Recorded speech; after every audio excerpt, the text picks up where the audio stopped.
Elias Brody, a 39-year-old single father and small-town mechanic, risks his life by diving twice into a frozen Montana river to rescue Northstar Aeronautics CEO Claire Holloway from her sinking SUV.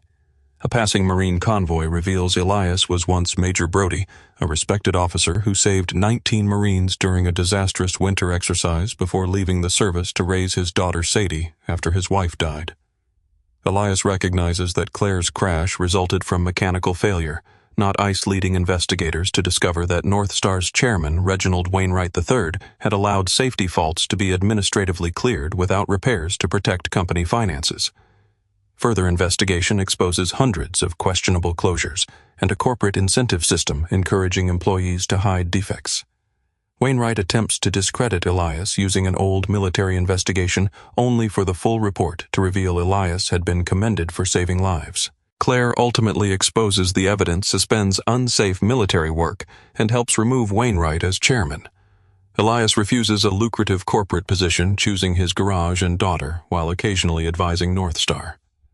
Finally, letters from the Marines he once saved help him accept the heroic past he had spent years hiding. The black SUV tore through the guardrail and dropped straight into the frozen river before anyone could scream.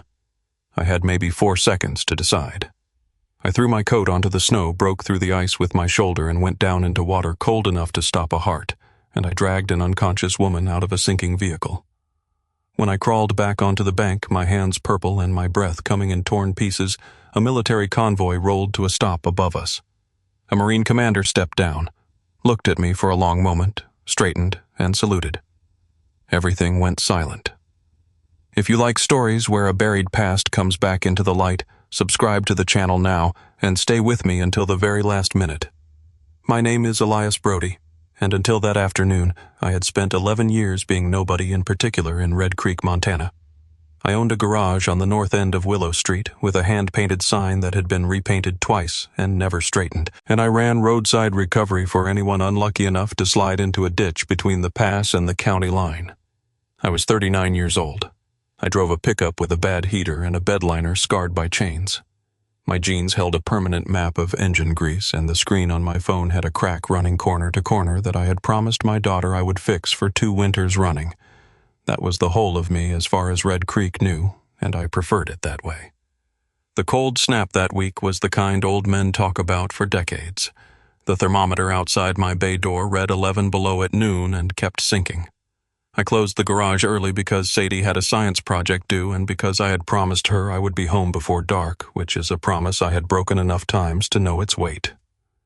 I was pulling the door down when the phone rang, and it was Marla Quinn out on the river highway with a dead battery and a granddaughter in the back seat. Some calls you take because it is work. That one I took because it was Marla. The river highway runs along the Blackwater, a 2-lane ribbon that hugs the water for 9 miles before climbing toward the base. In February, it is a corridor of black ice and blind curves where a guardrail is the only thing between a driver and moving water under a lid of ice. I had pulled 7 vehicles off that stretch in 3 winters, and I had told the county twice that the rail on the long curve was rusted through at the base. Nobody ever wrote me back. Marla's granddaughter watched me jump the battery and asked what was in the green box behind my seat. It was an old Foot Locker olive drab corners, dented a stenciled name mostly sanded off. Marla asked in the friendly way people ask in small towns where I had served. I said, a long time ago. That was the same answer I had given the parts salesman, the volunteer fire chief, and my own daughter. I closed the hood and got back into my truck with the heater rattling like a coin in a can. I want you to understand what was happening 30 miles away at the same hour, because I learned all of it later, piece by piece, from people who had no reason left to lie. Claire Holloway, chief executive of Northstar Aeronautics, was walking out of the assembly floor with a case of documents and a schedule that had no give in it. She was 42, precise, the kind of leader who read the technical pen and ink instead of the summary, and she was scheduled at the Marine Corps installation past the ridge for the most important evaluation of her career. Her driver had the SUV warm at the curb. The main route was slowed by drifting and a jackknifed hauler near the interchange. Reginald Wainwright III, chairman of the board, called her personally and told her to take the river road. He was 58 third-generation money, a man who had never once in his life been the person who got wet. Claire mentioned that the SUV had thrown a steering system fault twice that month, and that maintenance had flagged it. Wainwright told her engineering had cleared it, that the notice was closed, that she was chasing ghosts on the one afternoon Northstar could not afford a delay. What he did not tell her was that the company had been cutting maintenance and quality control spending for 6 straight quarters, and that a late arrival would invite exactly the kind of questions he had spent a year making sure nobody asked. I came onto the river road behind that SUV about 10 minutes later. I noticed it because the brake lights were pulsing in a rhythm that had nothing to do with the road quick taps where there was no reason to tap, and because the vehicle was drifting a hand's width left of its lane and correcting too hard each time. I have watched vehicles for a living long enough to know the difference between a nervous driver and a machine arguing with the person holding the wheel. I dropped back and got both hands on my own wheel. Then, right before the long curve where the pavement leans toward the water, I saw the front left wheel of that SUV snap hard to the outside all on its own. The SUV did not slide the way ice makes a vehicle slide. Ice is a soft betrayal, a long, lazy arc where the back end floats out and the driver has a second to feel it happen. This was violent and mechanical, a decision made by a machine. The vehicle crossed the center line and hit the rusted guardrail with the sound of a dropped filing cabinet. Metal folded and let go, and the SUV went over the edge and dropped nose first into the black water. The ice took it like a sheet of glass under a boot, and a crack ran outward across the whole white surface in a shape I still see when I close my eyes. I stopped my truck across the road with the flashers going and was moving before I finished thinking. A man in a parka got to the broken rail and stopped there, and I do not blame him because from the top of that bank the ice looked like it was still deciding whether to keep failing. I called it in and gave the mile marker twice, told them. Steering failure, submerged vehicle, at least 2 occupants, and then I put the phone in the truck because a phone is dead weight in that water. I pulled the recovery line out of the bed, the yellow one with a loop I had spliced myself, and I ran one end around a rail post that still had bite in the ground and the other around my own chest under my arms. I knew the arithmetic. Water that cold gives a person about a minute of useful breath control and about 10 minutes of useful hands. I stripped my coat, my flannel, and my boots because wet layers are anchors, and I wanted my fingers to be the last thing that quit. I took the small punch tool from my door pocket, the spring-loaded one every recovery driver carries, and I put it in my teeth. Then I went over the bank, and I did not run onto the ice. I went down flat and crawled, spreading my weight across the surface the way I was taught in a place I had spent a decade refusing to name. The ice hummed under my ribs. I heard it work, that low tearing sound, and I kept my elbows wide and kept moving toward the hole where the vehicle had gone in.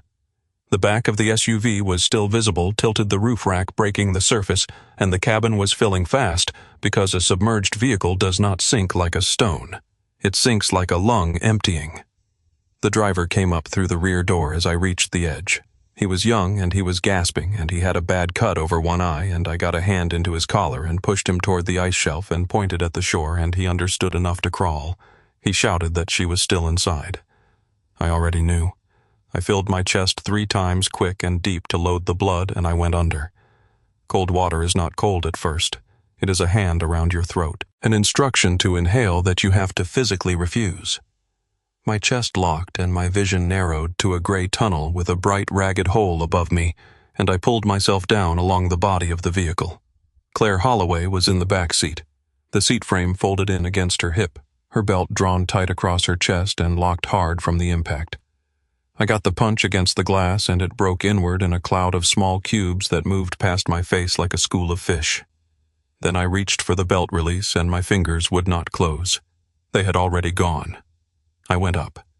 I came out of that hole with a sound I am not proud of, and I hung on the ice edge for maybe 8 seconds, hammering my hands against my own forearms to force blood back into them. Somebody on the bank was screaming at me to wait for the trucks. There was no waiting. Whatever air was trapped in that cabin was almost gone.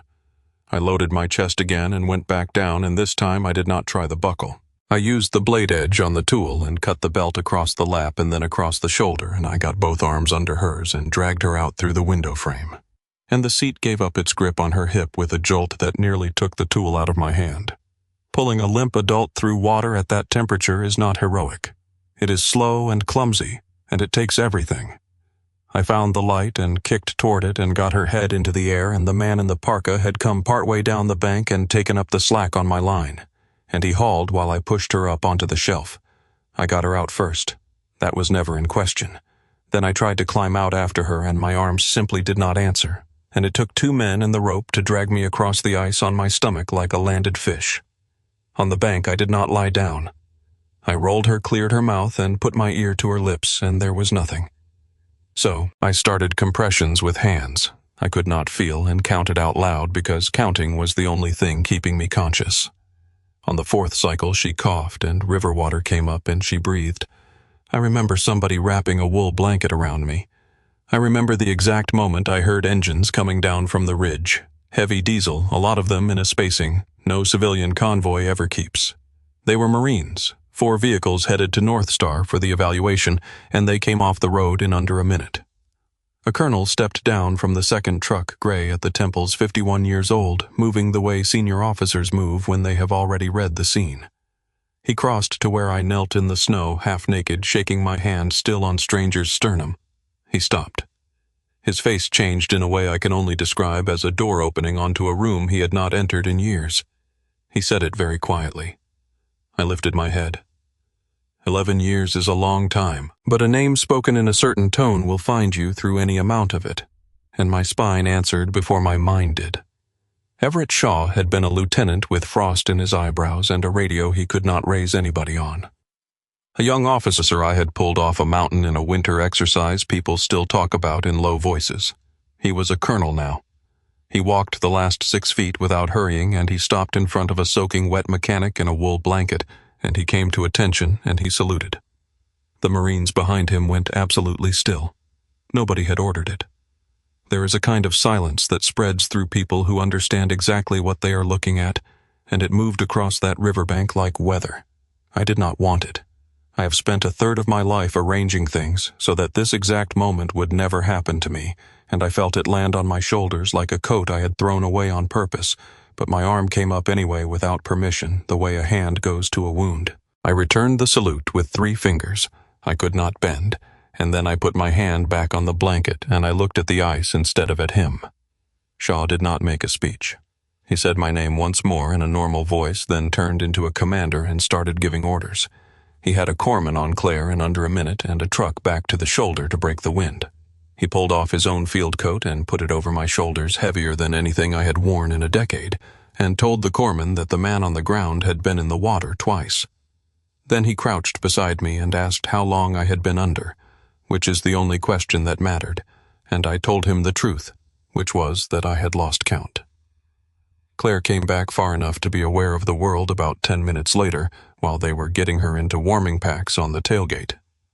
She told me afterward that the first clear picture she kept from that day was not the water and not the ice. It was a Marine colonel calling the wet, shaking, grease-stained man who had just cut her out of her own vehicle by the title major. She said it rearranged her understanding of the last hours so completely that she stopped trying to speak and simply watched. She had been rescued by a local record diver. That was the story she had assembled, and it was apparently wrong in some way she could not yet measure. Northstar arrived before the 2nd ambulance. One of the plant staff had recognized Claire's vehicle from the road and made a call, and inside of 30 minutes there were 3 company cars at the shoulder carrying lawyers, private security, and a communications director in a very good coat. Reginald Wainwright III stepped out of the lead car and walked to the guardrail like a man inspecting a property line. He did not go to the tailgate where his chief executive lay under silver blankets with her lips gone gray. I went to the edge and looked down at the water where the roof rack of the SUV was still showing, and he asked how deep it was and whether the vehicle could be recovered tonight, and whether Claire's document case had come out with her. A young attorney from his group came over with a tablet and a pleasant voice and asked whether I had recorded any part of the incident, whether I had removed anything from the vehicle, and whether I had told anyone what I observed before it left the roadway. I was on a truck bumper with a corpsman taking my pulse, and a man in a $500 coat was building a record. I told him I pulled a woman out of a river and asked him to move. Then Wainwright himself came over. He thanked me in 11 words, which I counted later out of pure spite. And then he told me that the cause of a roadway accident is a technical matter for qualified investigators, and that speculation from a local garage mechanic could create confusion and unnecessary exposure. He said the word mechanic the way another man might flick ash off a sleeve. He said the company would, of course, see that I was compensated for my trouble. Compensated for my trouble.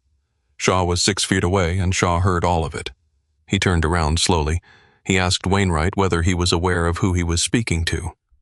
Wainwright said he was speaking to a very brave local resident, and Shaw said in the flat, unhurried voice of a man who does not need to raise it that the very brave local resident had once been responsible for equipment and lives worth more than every vehicle contract and consultant Northstar had parked along that guardrail combined. He said that when this man made an observation about a vehicle, it might be worth writing down instead of managing. Wainwright's mouth closed. For a moment, the chairman of a $2 billion company had absolutely nothing to say. And I stopped. I said, "Colonel." Just that.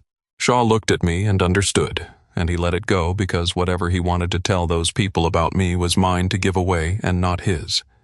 I had not spent 11 years keeping that box closed so it could be opened as a weapon in a roadside argument.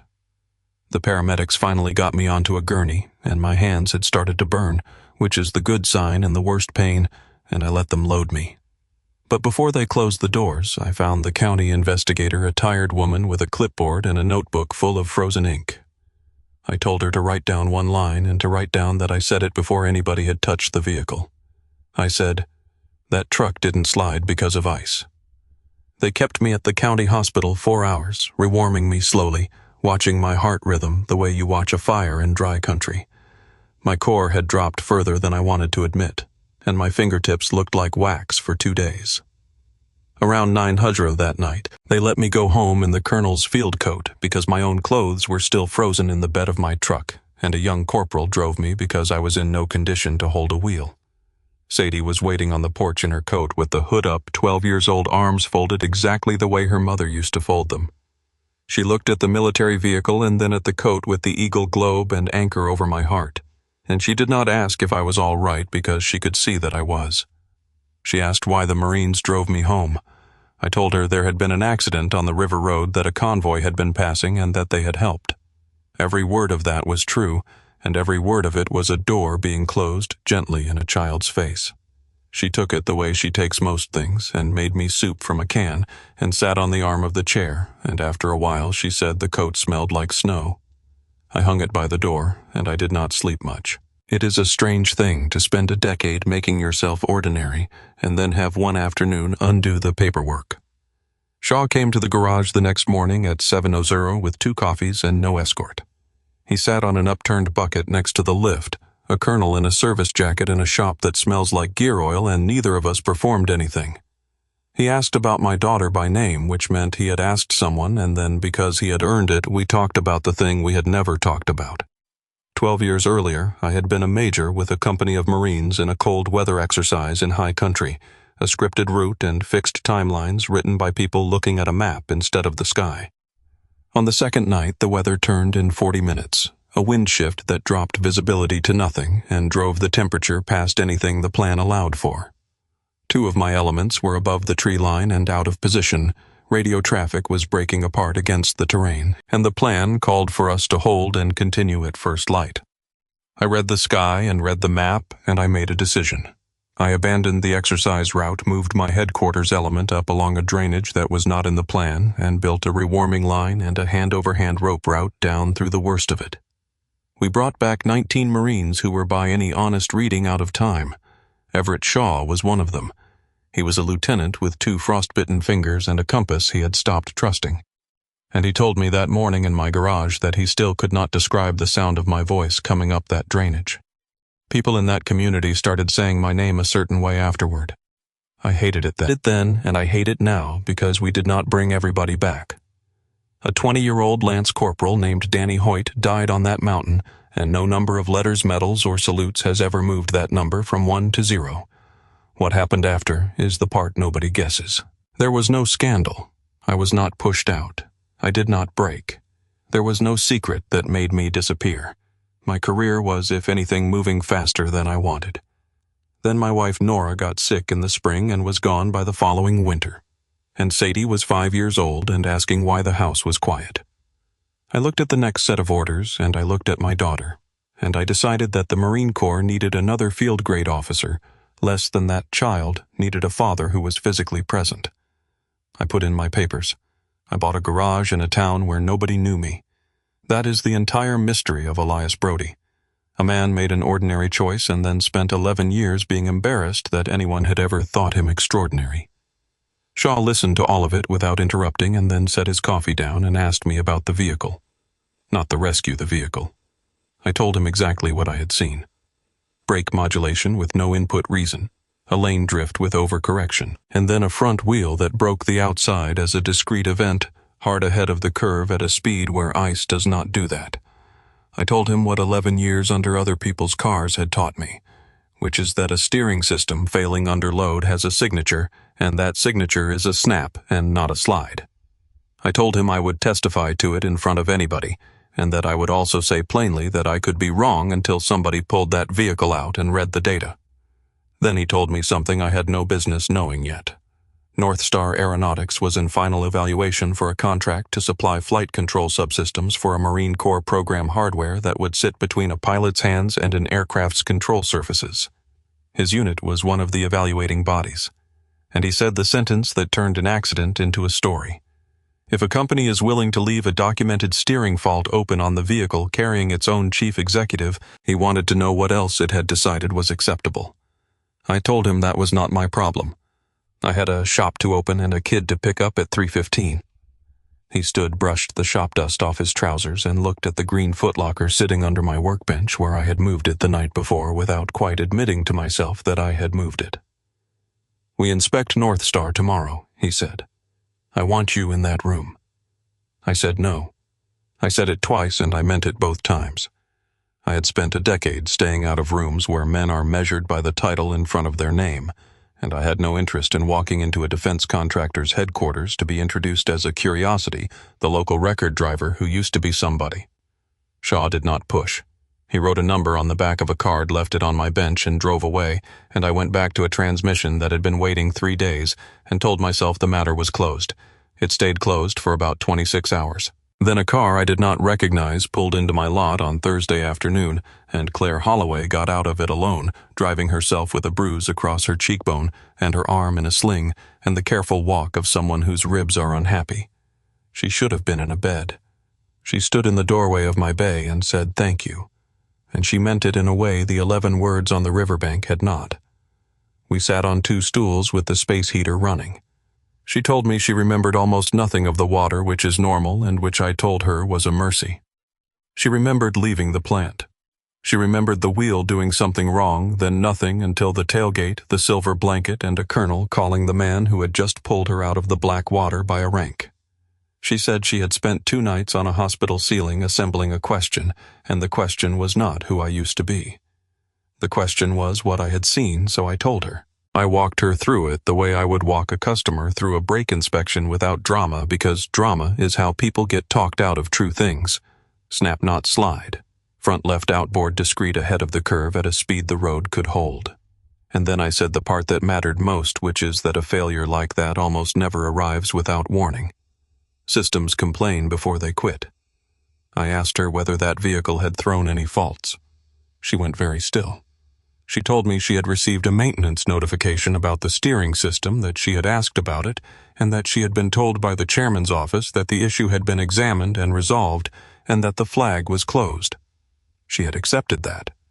She said the word accepted like a woman reading her own signature on a document she had not read. Then she asked me a question that she asked whether a resolved flag with no corresponding repair record would look like anything in particular to a man who fixes vehicles for a living.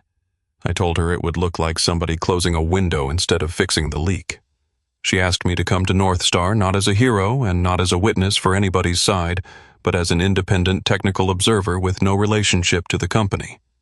I told her I come for 1 day, that I would say only what I could support, and that I would leave at 2:30 because my daughter finishes school at 3:15.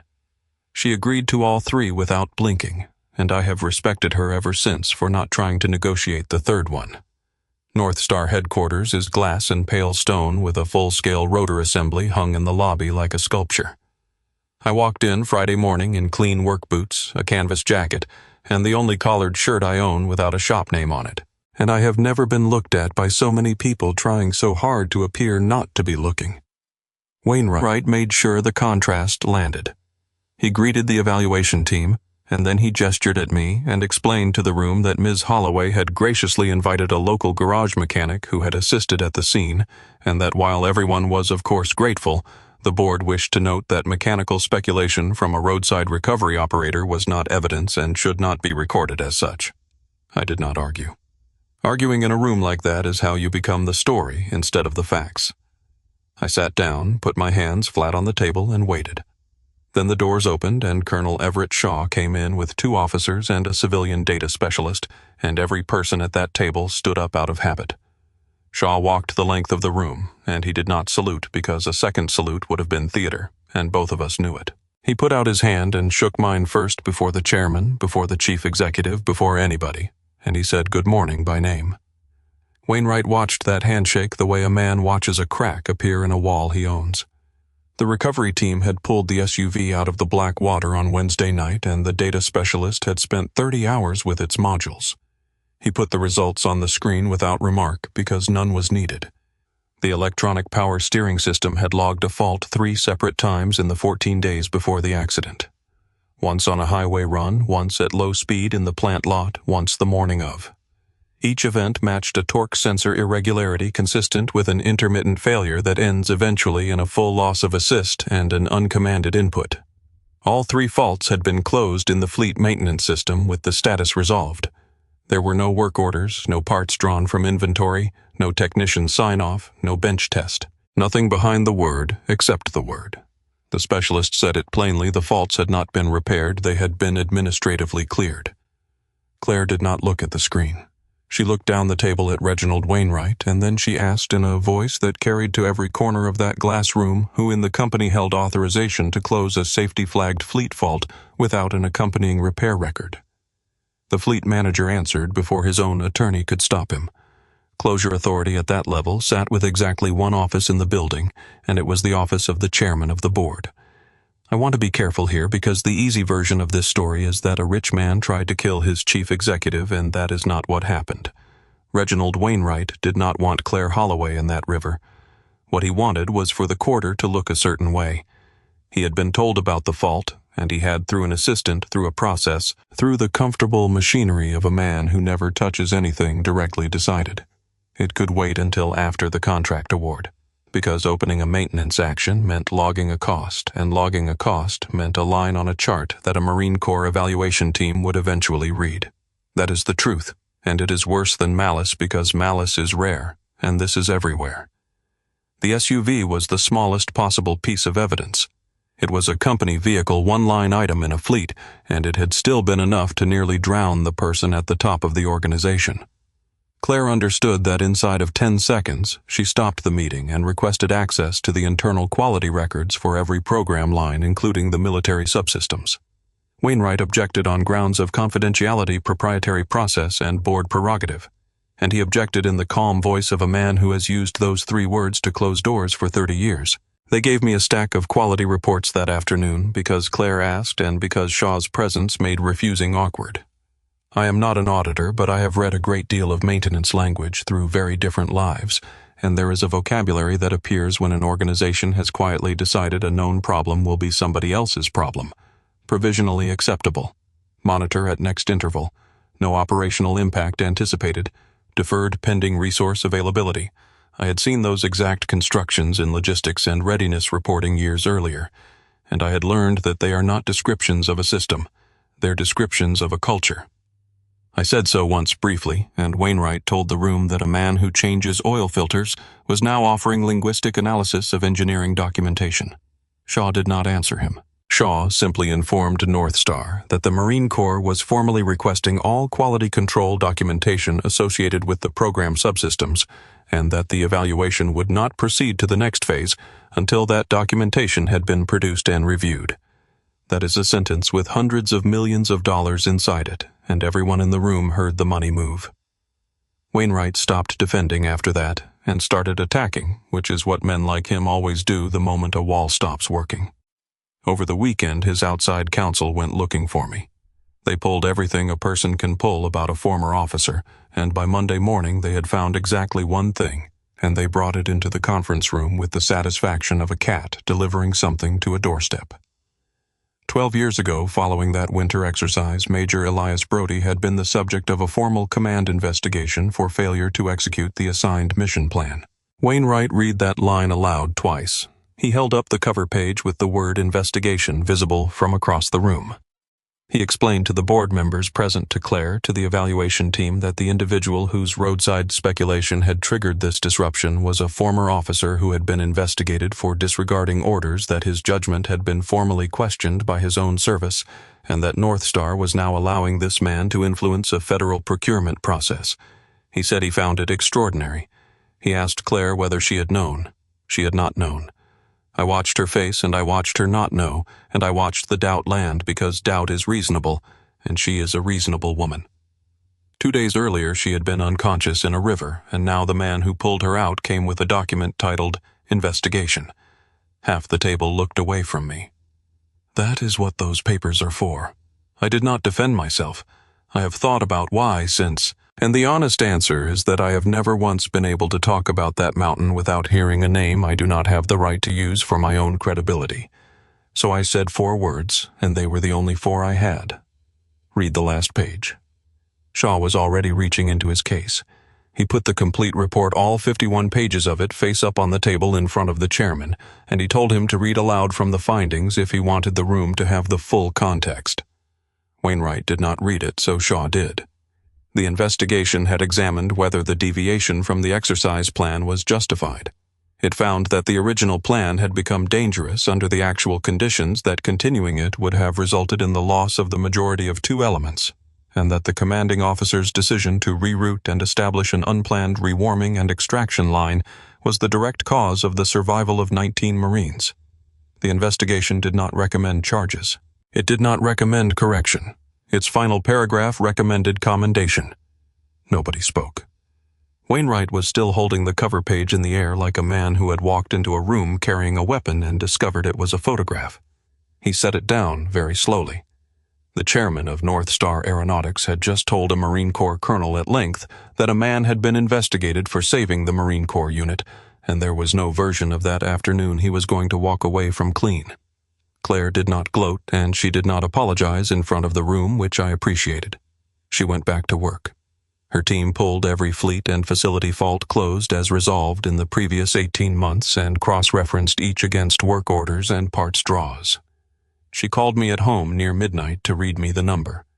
Out of 406 safety flagged items closed without a repair record, dozens carried the same closure signature, the same authorization path, the same 3 faultless letters, the same nothing behind the word as the steering system on the vehicle that put her in the black water.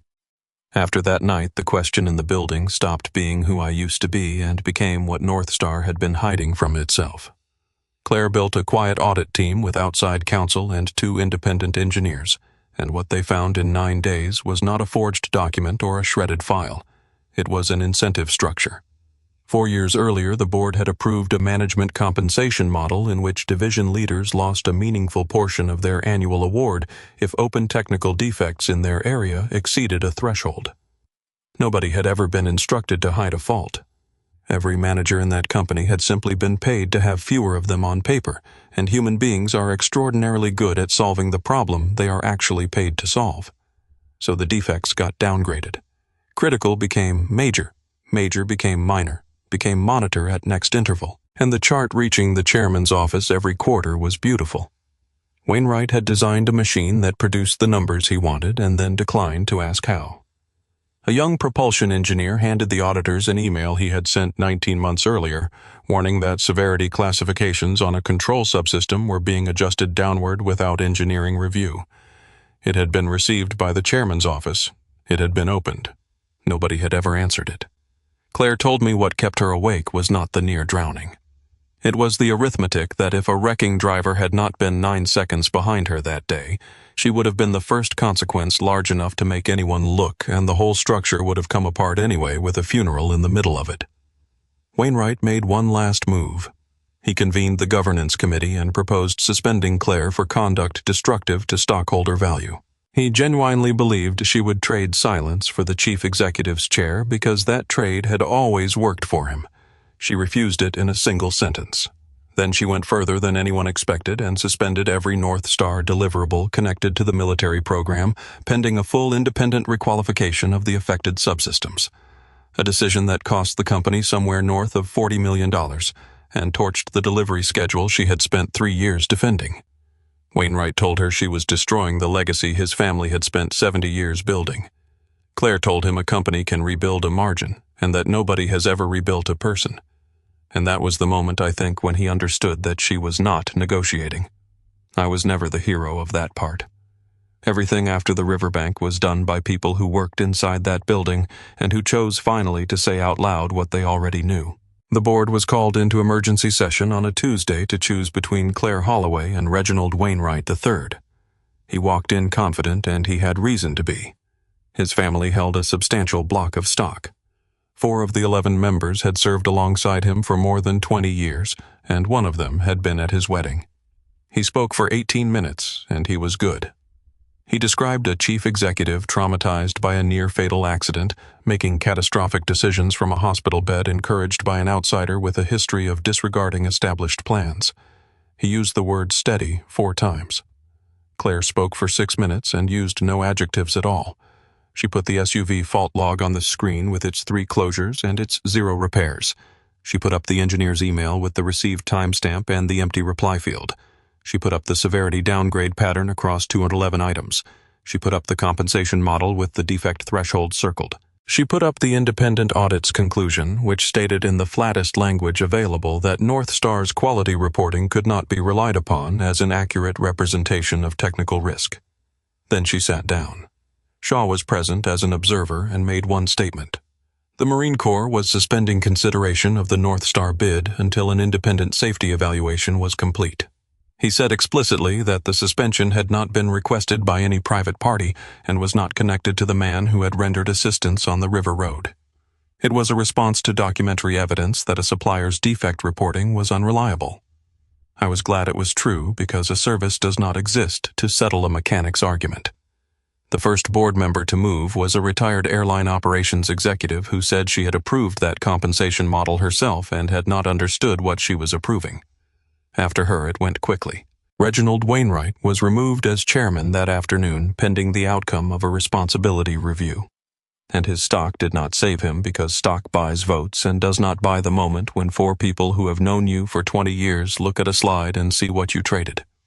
Northstar did not collapse. It lost the quarter, lost the schedule, lost $200 million in market value inside a week, and lost a program it had built a decade around. Claire stood in front of 100 employees and told them why.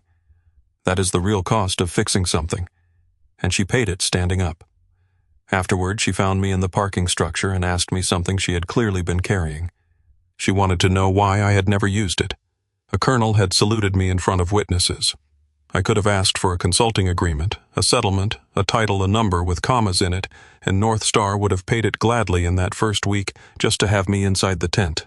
I told her I already had a job, and that it was 3:05 and I had to pick up I was almost to my truck when I heard Shaw's footsteps behind me. He was holding an envelope soft at the corners, the kind of paper that has been carried in a case for a long time. Inside were copies of 19 letters from Marines who had come down off that mountain. They had been collected by a sergeant major and sent to a headquarters address after I had already put in my papers and moved to a town nobody had heard of. And they had sat in Shaw's case for 11 years. None of them were about medals.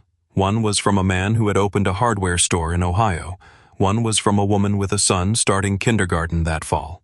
One was 3 lines long and said only that he had made it home and his father had gotten to meet his grandchildren.